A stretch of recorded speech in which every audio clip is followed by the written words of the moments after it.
In a distant realm, nestled amidst emerald valleys and sapphire lakes, lived a noble king and his beloved queen. Their reign was prosperous, their kingdom tranquil, yet a profound sadness lingered in their hearts. Each sunrise brought a fresh wave of longing, for their castle echoed with silence, a silence unbroken by the laughter of children. Years turned into a decade, each season painting a poignant reminder of their unfulfilled dreams. They sought counsel from wise sages and skilled healers, yet their hopes remained tethered to the whispers of the wind. King as king, our hearts yearn for the laughter of a child, a joy we have yet to know. One starlit night, as despair threatened to consume them, a glimmer of hope appeared. A fairy, radiant as the moon and gentle as a summer breeze, graced their chamber with her presence. Queen as queen, "O kind fairy, we have longed for a child for so many years. Please grant us this one wish." The fairy listened with empathy, her eyes reflecting the couple's pain. When the queen finished speaking, the fairy smiled, a beacon of promise illuminating the room. "Woodland fairy, as woodland fairy, a child will be yours, a princess as radiant as the dawn." The king and queen were overjoyed, their hearts overflowing with gratitude. Their dreams were finally within reach. They showered the fairy with thanks, their voices echoing their happiness.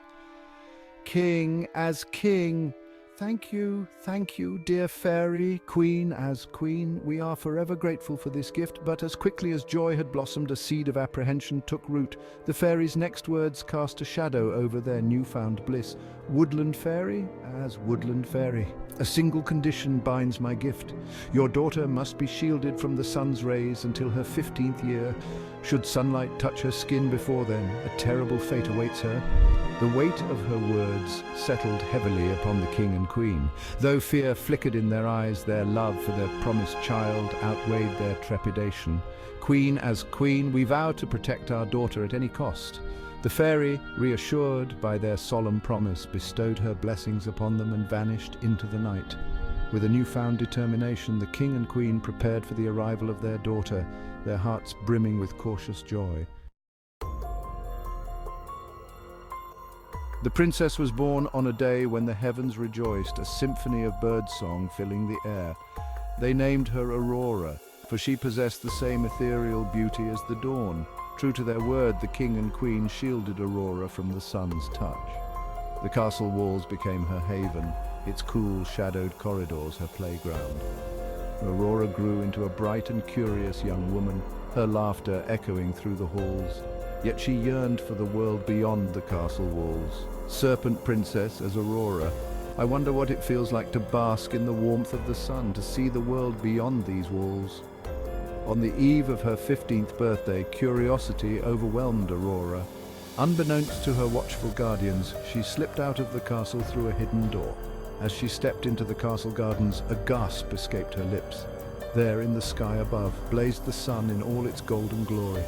Before she could retreat, a single ray touched her skin. The warmth was fleeting, but its consequences were immediate and devastating. Aurora cried out as a searing pain coursed through her veins. She watched in horror as her reflection in the garden fountain rippled and shifted, her image replaced by that of a serpent. Panic welled up inside her, threatening to consume her. The castle, once her sanctuary, now felt like a prison. Fearful of the reaction of her beloved parents, Aurora fled into the depths of the nearby forest.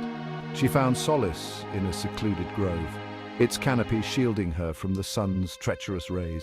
Days turned into weeks, each sunrise a painful reminder of her curse. Serpent princess, as Aurora, how could this happen? How can I ever face my parents again? Word of the princess's transformation spread like wildfire, casting a pall over the kingdom. The king and queen, heartbroken and consumed by guilt, searched tirelessly for their daughter, but to no avail.